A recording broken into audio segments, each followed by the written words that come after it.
பிரஸ்ல போய் கேட்டா அண்ணாமலையா யாருன்னே தெரியாது பாரு, அல்லது பிரஸ்காரங்க மைக் நீட்டினா அதெல்லாம் தெரியாது, இவரை பத்தி கேட்டா சினிமா நான் பாக்குறது இல்லையும் பாரு. இதுதான் அவருடைய பதில். இது அநாகரிகமான பதில். இப்படித்தான் தொடர்ந்து நடந்து கொண்டிருக்கிறது. எவ்வளவு அநாகரிகமாக அதிகாரத்தை கையில் வைத்துக் கொண்டு நடந்து கொள்கின்றார்கள் என்று. அவர்கள் இன்னைக்கு சத்துணவு கூடத்தில் அழுகன முட்டையை போடுற கீதா ஜீவன் அவர்கள் அரசியல் நாகரிகத்தை பத்தி எனக்கு பேசுறதா வியப்புக்குரியதா இருக்கு. அமைச்சர் கீதா ஜீவன் தூத்துக்குடியில ஒரு நிகழ்ச்சியில துணை முதல்வர் தொடர்ந்து அண்ணாமலை அநாகரிகமாக பேசுறாங்க, இந்திய அரசியல் வரலாற்றுல அநாகரிகமாக பேசக்கூடிய ஒருவர் இருக்கிறார் அப்படின்னா நம்முடைய துணை முதலமைச்சர் மதிப்புக்குரிய ஐயா உதயநிதி ஸ்டாலின் அவர்கள். நான் பழைய விஷயத்தெல்லாம் பெண்கள் இருக்கிறாங்க, எங்க சகோதரிகள் இருக்கிறாங்க, நான் பேச ஆரம்பிச்சா தவறா போயிருங்க. அம்மையார் சசிகலா அவங்களை பத்தி என்ன சொன்னாங்க, அண்ணன் எடப்பாடி அவர்களை பத்தி என்ன சொன்னாங்க, ஐயா மோடி அவர்களை பத்தி என்ன சொன்னாங்க, மோடி அவர்களை 29 பைசா மோடி, எத்தனை விஷயம் சொல்லிக்கிட்டே போலாம். இன்னைக்கு நான் முடிவு செய்து விட்டேன், அவர்களுக்கு அவர்கள் பாஷையில பேசினா தான் புரியுதுங்கண்ணா, இல்லாட்டி புரியறது இல்லை. இந்த காதுல வாங்கி இந்த காதுல விட்டுறாங்க. அப்ப இல்லாட்டி நீங்க போய் பிரஸ்ல போய் கேட்டா அண்ணாமலையா யாருன்னே தெரியாது பாரு, அல்லது பிரஸ்காரங்க மைக் நீட்டினா அதெல்லாம் தெரியாது, இவரை பத்தி கேட்டா சினிமா நான் பாக்குறது இல்லையும் பாரு. இதுதான் அவருடைய பதில். இது அநாகரிகமான பதில். இப்படித்தான் தொடர்ந்து நடந்து கொண்டிருக்கிறது.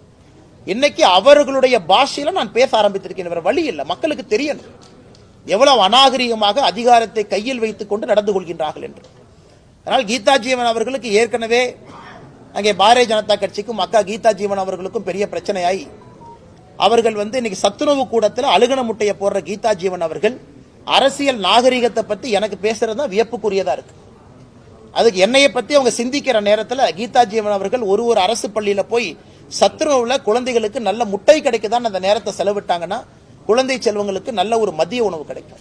மத்திய அரசை கண்டிப்பா இன்னைக்கு நாளைக்கு வைகோ கூட்டம் பெரம்பலூர்ல போராட்டம் நடத்தாங்க. யார் என்ன பண்றாங்க? வைகோ மதிமுக சார்பில் வைகோ உங்களுடைய திட்டங்களை எதுதான் சொல்றாங்க நீங்க? அண்ணா அவர் பேசிட்டுங்கண்ணே, அவர் என்ன வேணாலும் பேசட்டும். அவர் ஒன்றுமே இல்லை. உங்களுக்கு தெரியும் வைகோ ஐயாவுடைய நிலைப்பாடு உங்களுக்கு தெரியும். அதாவது தமிழகத்தினுடைய தீய சக்தி திமுகன்னு சொன்னவர், அவர் உயிரோடு இருக்கும் வரை சாதிக் பாஷா அது இது 2G ஊழல் அவர் பேசினதில் எடுத்து நீங்க ரீல போட்டு பாருங்க. அவ்வளவு பேசிய வைகோ அவர்கள் இன்னைக்கு என்ன சொல்றாங்கன்னா, அவர் உயிரோடு இருக்கும் வரை தமிழகத்தில் திமுக ஆட்சி யாரும் அகற்ற முடியாதுங்கிறார். வைகோ ஐயா நல்லா இருக்கணும், அவர் 150 வருஷம் வாழனது வேறங்கண்ணா. அதனால ஏற்கனவே சொல்லி இருக்கின்றோம், வைகோ ஐயா கண் முன்னாடி 2026 திமுகவினுடைய ஆட்சி இல்லாம போகாது. வைகோ ஐயாவும் பார்க்கத்தான் போறாங்க.